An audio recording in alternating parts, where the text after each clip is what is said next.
मैंने आपको वादा किया था कि अगला जो वीडियो होगा हमारा इस चैनल पे वो जोकर की ओरिजिन स्टोरी पे होगा, उसकी लाइफ की स्टोरी पे होगा, कैसे वो गौतम शहर के एक आम नागरिक से एक सुपर विलन बना।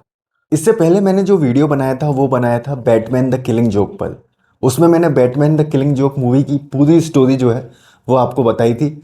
लेकिन उसी फिल्म में फ्लैशबैक में जोकर की ओरिजिन स्टोरी, उसकी लाइफ की स्टोरी कि वो कैसे एक क्रिमिनल बना, वो भी दिखाई जाती है। तो अब मैं आपको वो स्टोरी बताता हूँ। तो जोकर की कहानी कुछ ऐसे शुरू होती है कि जोकर एक स्ट्रगलिंग कॉमेडियन होता है जो फाइनेंशियली भी स्ट्रगल करता है, मेंटली भी स्ट्रगल करता है और प्रोफेशनली भी स्ट्रगल करता है। लेकिन उसकी बैक स्टोरी में, उसकी ओरिजिन स्टोरी में एक हैरतअंगेज चीज़ ये भी होती है कि जोकर शादीशुदा होता है, उसकी वाइफ होती है और उसकी वाइफ जो है वो प्रेग्नेंट होती है और उसे हमेशा हौसला देती है। लेकिन जोकर की जो आर्थिक स्थिति होती है वो काफ़ी ख़राब होती है। फिर अगले सीन में दिखाया जाता है कि जोकर एक रेस्टोरेंट में बैठा हुआ है और उसके साथ दो गैंगस्टर बैठे हुए हैं। दोनों गैंगस्टर जोकर के साथ एक रॉबरी प्लान डिस्कस कर रहे होते हैं। वो लोग केमिकल फैक्ट्री में एक रॉबरी का प्लान जोकर से डिस्कस कर रहे होते हैं।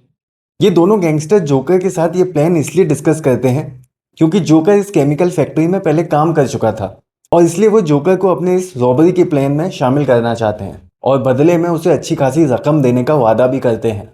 और जैसा कि जोकर की कहानी की स्टार्टिंग में ये चीज़ साफ कर दी जाती है कि जोकर फाइनेंशियली काफ़ी स्ट्रगल कर रहा था और उसे पैसों की बहुत ज़रूरत थी और उसे कैसे भी करके अमीर आदमी बनना था। तभी उस रेस्टोरेंट में उसे खबर मिलती है कि उसकी बीवी जिस अपार्टमेंट में रहती थी उसमें एक गैस सिलेंडर लीक हो गया है, जिसकी वजह से बहुत बड़ा ब्लास्ट हुआ और उसकी बीवी उसमें मर चुकी है। ये खबर सुन के जोकर को काफ़ी दुख होता है।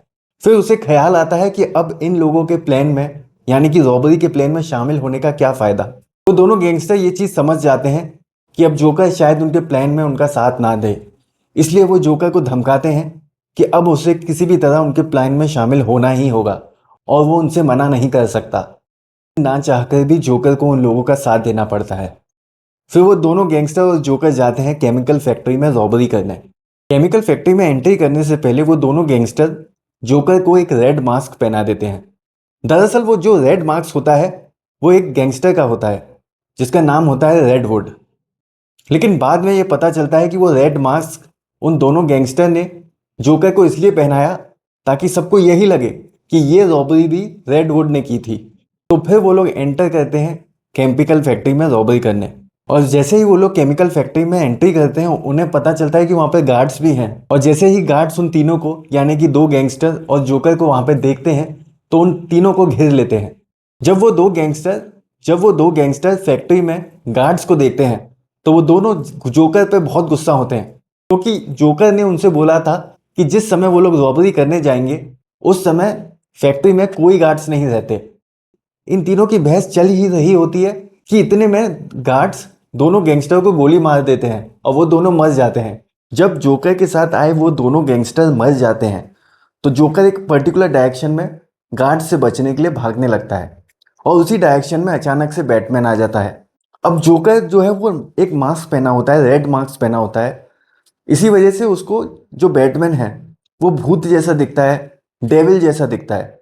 और भागते भागते वो गलती से एक केमिकल टैंकर में गिर जाता है। अगले सीन में दिखाया जाता है कि उस केमिकल टैंकर में गिरने के बाद जोकर बहते बहते फैक्ट्री से बाहर निकल के आ जाता है।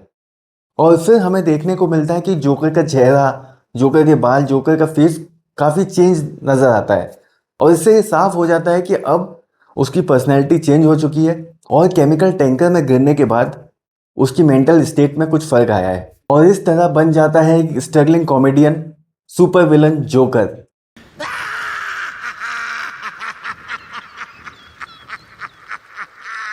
तो ये थी जोकर की कहानी जो बैटमैन द किलिंग जोक में दिखाई गई थी। अगर आपको ये वीडियो पसंद आया तो प्लीज़ इसे शेयर कीजिए और मिलते हैं अगले वीडियो में।